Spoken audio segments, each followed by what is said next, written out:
one way that we actually classify matter is the idea of an element. And it's good to talk about that as we talked about physical and chemical properties, because each element will have its own physical and chemical characteristics. So each element that we discovered will have its own way to act with other elements, and it will have its own way that it looks, the way that it smells, the way that it, how durable it is, how all the physical characteristics. So physical and chemical characteristics will be different between different elements.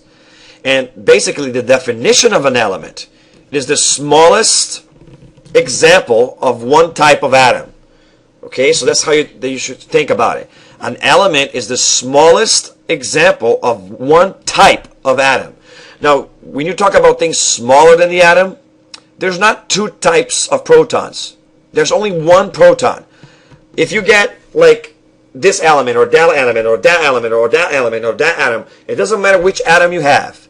Whatever proton you look at, it's going to be identical to another proton. Protons are always protons. No matter how you look at them, they're the same proton. Electrons are always electrons. Now, they may be carrying more energy, they may be moving more, they might be moving less, but essentially they're the same particle. There's no difference between two electrons. There's no difference between two protons. There's no difference between two neutrons. There's no difference between two up quarks. There's no difference between two down quarks. The first step where matter shows with differences is going to be the element. The element is the first level of organization of matter, where matter has different characteristics or different properties. So in other words, there is no way to differentiate between up quarks, but there's a way to differentiate between atoms.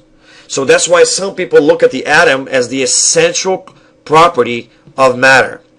It's not the smallest property of matter, because atoms are made of subatomic particles, which are then made of elemental particles, like we talked about, or fundamental particles, like we talked about in the quantum physics optional lecture series.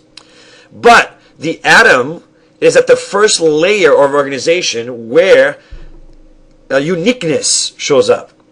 So there are no, all the up quarks are the same, all the neutrons are the same, all the protons are the same, but not all atoms are the same. Now you could say, not all quarks are the same, Mr. Lima, so that's already different. You already see uniqueness there. True, you could make that argument, but there's not that many types of quarks. And honestly, if you actually watch the quantum physics lecture series, you will see that when you actually look at a quark, they're all the same thing. And if you look at a quark 1 second later, it's going to be a different quark. Because they're basically energy that's trapped and oscillating in a particular way, and depending on how you look at it, it's going to be or not going to be the same particle. Atoms are going to maintain their physical characteristics, and they're clearly a different atom than another atom was. There's a clear distinction between atoms. They act different, they look different, they have different physical and chemical characteristics. Now, as atoms were discovered, they were named for different things. For example, some of them were named after scientists, some were the scientists who discovered them, other scientists which were famous in history, and usually it's the person who discovers the element that gets to name it whatever it wants. And some elements were also named after the way they look like, or smell like, or act like, or their physical or chemical characteristics. But the majority of atoms that we have had found so far are going to be naturally occurring elements, or elements that you will see in nature. They show up in the Earth's crust. Science have already identified over 118 different elements, but only 98 of these will actually occur in the crust of the Earth naturally. And only 80 of them are stable. The rest of them are what we call radioactive or unstable elements, which are too large to maintain their integrity and will undergo radioactive decay. And you also have some elements which haven't been named yet, because in order to actually name an element, you have to actually hold it stable for long enough for you to actually observe its physical characteristics, which are unique. And so until you actually do an experiment that's actually able to maintain its integrity for over a few seconds, you can't actually name the atom. And the last atom to be named was element 112, which was the Copernicum. So the last 6 elements, 113 through 118, have not yet been named. And so you can go out there and do the particle acceleration experiment, get 2 atoms, collide them together, they'll form a larger atom. If the atom survives long enough and you can stabilize it with the electromagnetic field long enough for it to be studied and identified properly, then you get to name it, and that's kind of how it works. And remember, only 98 elements occur naturally, and so that means that the other elements to complete the 118 that have been observed were all synthesized in the lab. Also, each one of these elements is represented by a symbol that is usually an abbreviation for the element's name. For example, phosphorus is abbreviated with a P, or oxygen with an O, or nitrogen with an N, or carbon with a C, and so forth. Sometimes elements that already have the first letter of the name has already been used. For example, hydrogen is H, and therefore when we discovered helium, we actually use the second letter as well, which will be in lowercase He.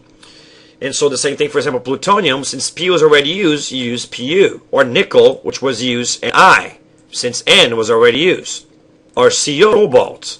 And so, but sometimes you also have elements which the first and the second letter of the name has already been used, or elements which were named like this for other classical reasons. For example, when you come to potassium, which is actually PO, since P and O were already used by another element, and P was already used by an element, potassium is abbreviated as K.